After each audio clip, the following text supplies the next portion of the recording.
Pemirsa, Anda menyaksikan Breaking News bersama saya Anatelita, dan hari ini pemirsa DPR akan mengesahkan peraturan pemerintah pengganti Undang-Undang Nomor 2 Tahun 2022 tentang Cipta Kerja atau Perpu Cipta Kerja menjadi undang-undang pada rapat paripurna DPR ke-19 masa persidangan 4 tahun sidang 2022-2023, dan saat ini sudah disahkan, artinya DPR resmi mengesahkan peraturan pemerintah pengganti Undang-Undang Cipta Kerja atau Perpu Cipta Kerja pada hari ini. Wakil Ketua Badan Legislatif atau Balik DPR M. Nurdin sebelumnya bersama pemerintah sudah melakukan beberapa kali rapat untuk membahas materi Perpu Cipta Kerja, dan dalam berbagai rapat itu mereka dikatakan mengedepankan musyawarah. Ada dua fraksi pemirsa yang tetap menolak Perpu Cipta Kerja untuk menjadi undang-undang. Balik sendiri tetap menyetujui Perpu Cipta Kerja untuk disahkan jadi undang-undang di rapat paripurna DPR ini sesuai dengan mekanisme pengambilan keputusan sebagaimana yang telah diatur dalam ketentuan peraturan DPR RI nomor 1 tahun 2020 tentang tata tertib. Sebelumnya pemirsa, Balik DPR ini setelah menyetujui peraturan pengganti undang-undang, dan kita akan langsung menuju ke gedung DPR Jakarta. Komisi 11 DPR RI terhadap hasil uji kelayakan fit dan proper test calon gubernur Bank Indonesia dilanjutkan dengan pengambilan keputusan. Untuk itu kami persilahkan kepada pimpinan Komisi 11 DPR RI yang terhormat Saudara Haji Muhammad Amir Uskara MKes untuk menyampaikan laporan Komisi 11 DPR RI terhadap hasil uji kelayakan fit and proper test calon gubernur Bank Indonesia dilanjutkan dengan pengambilan keputusan. Kami persilahkan.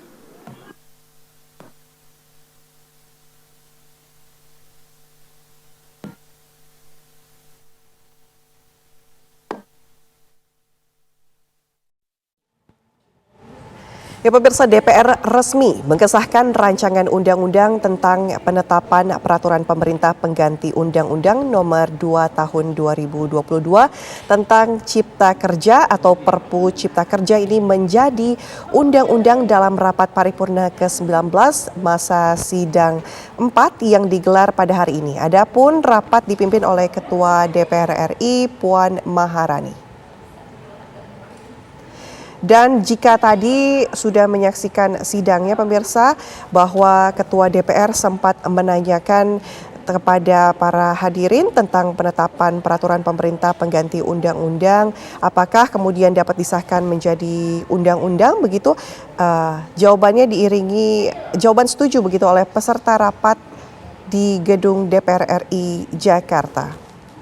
Sebelumnya memang Wakil Ketua Badan Legislasi atau Balik M. Nurdin sudah memaparkan proses pembicaraan tingkat 1 mengenai rancangan undang-undang penetapan Perpu Cipta Kerja. Dan dijelaskan juga bahwa sebelumnya ini Balik telah menggelar rapat bersama pemerintah membentuk panitia kerja atau panja hingga sempat mendengarkan juga pendapat mini fraksi. Ada 7 fraksi parlemen yang bersepakat bahwa hasil panja ini dibawa ke pembicaraan tingkat 2 untuk disahkan menjadi undang-undang. Ada 2 fraksi parlemen pemirsa, yakni Partai Demokrat dan juga Partai Keadilan Sejahtera atau PKS yang menolak Perpu Cipta Kerja dibawa ke rapat paripurna. Artinya 7 fraksi menerima dan sepakat dibawa ke pembicaraan tingkat 2.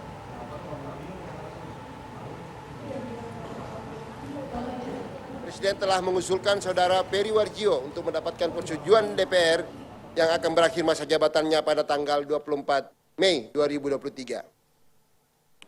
Berdasarkan penugasan dari rapat konsultasi pengganti rapat BAMUS melalui surat nomor T-239-PW.02-03-2023 tanggal 16 Maret 2023, Komisi 11 DPR RI telah melakukan uji kelayakan dan kepatutan atau fit and proper test terhadap calon gubernur Bank Indonesia pada hari Senin tanggal 20 Maret 2023 dan dilanjutkan dengan rapat internal dengan agenda pengambilan keputusan terkait calon gubernur Bank Indonesia.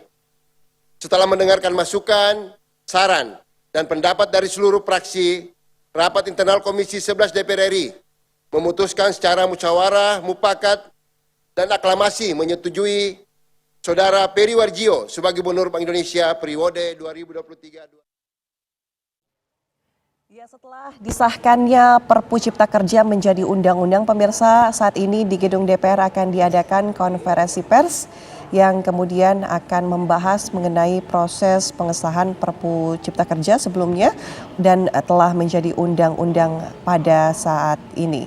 Di mana sebelumnya memang DPR RI telah resmi mengesahkan rancangan undang-undang tentang penetapan peraturan pemerintah pengganti Undang-Undang Nomor 2 Tahun 2022 tentang Cipta Kerja. Ini menjadi undang-undang dalam rapat paripurna ke-19 masa sidang 4 yang digelar pada hari ini. Kita akan sama-sama dengarkan, pemirsa, konferensi pers yang digelar di gedung DPR RI Jakarta usai disahkan Perpu Cipta Kerja menjadi undang-undang. Assalamualaikum warahmatullahi wabarakatuh. Salam sejahtera buat kita semua, teman-teman media cetak. Pagi hari ini, tadi paripurna sudah memutuskan untuk menerima Perpu Cipta Kerja menjadi undang-undang. Nah, ini kami dari atas nama pemerintah berterima kasih kepada pimpinan DPR beserta seluruh anggota DPR RI dan juga para ketua fraksi dan juga ketua Balek, pimpinan Balek dan para kapoksi di Balek atas ditetapkannya Undang-Undang Ciptaker, Perpu menjadi Undang-Undang Ciptaker.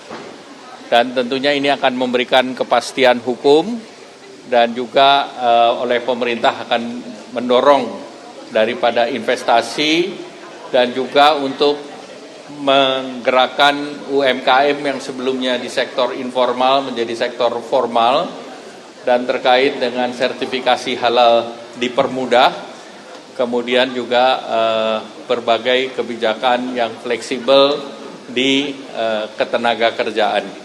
Dan tentunya dengan ditetapkannya menjadi undang-undang, banyak aturan PP yang akan segera direvisi, dan tentunya revisi PP ini menjadi tepat waktu karena dengan berjalannya Undang-Undang Cipta Kerja selama 2 tahun ini kita ada kesempatan untuk melakukan evaluasi daripada PP-PP tersebut. Tidak ada pertanyaan? Ada Pak. Mana tadi catatan tentang dari fraksi Demokrat dan juga PKS yang menyatakan walk out. Jadi kalau Demokrat dan PKS sudah kita bahas di Panja, dan Demokrat dan PKS di Undang-Undang Jilid 1 juga mereka posisinya sama. Jadi sesudah 2 tahun tetap sama. Tadi dalam salah satu catatannya bahwa menyatakan Perpu Cipta Kerja itu tidak ada kegentingan yang memaksa. Dan itu sudah dijelaskan juga di dalam Panja bahwa dunia menghadapi ketidakpastian. Perang Ukraine belum selesai, kemudian climate change real, kita hari ini El Nino, tentu kalau kita berjalan di utara Jawa, banyak sawah kita terendam air, dan tentu ketahanan pangan menjadi hal yang real, dan tahun depan menghadapi La Nina. Kemudian akibat dari interest rate yang terus menaik, kita lihat di Amerika sudah ada bank yang tumbang. Ini bukan hal yang biasa. Jadi tentu beberapa hal ini merupakan hal yang real, dan berbagai negara pun gampang untuk merespons. Nah, bagi Indonesia penting karena tentu ketidakpastian ini bisa menimbulkan pelarian modal. Tetapi pemerintah sedang menyiapkan salah satu langkah lagi, yaitu PP mengenai devisa hasil ekspor.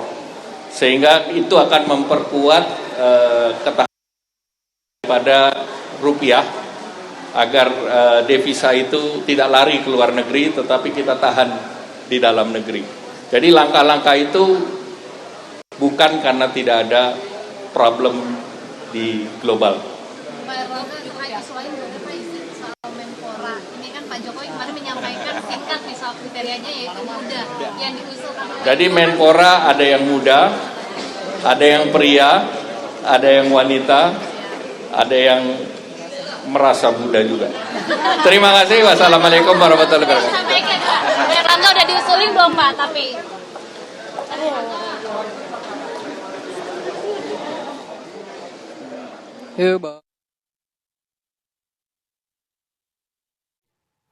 Pemirsa, demikian breaking news hari ini. Kami akan segera kembali melalui program Kabar Siang.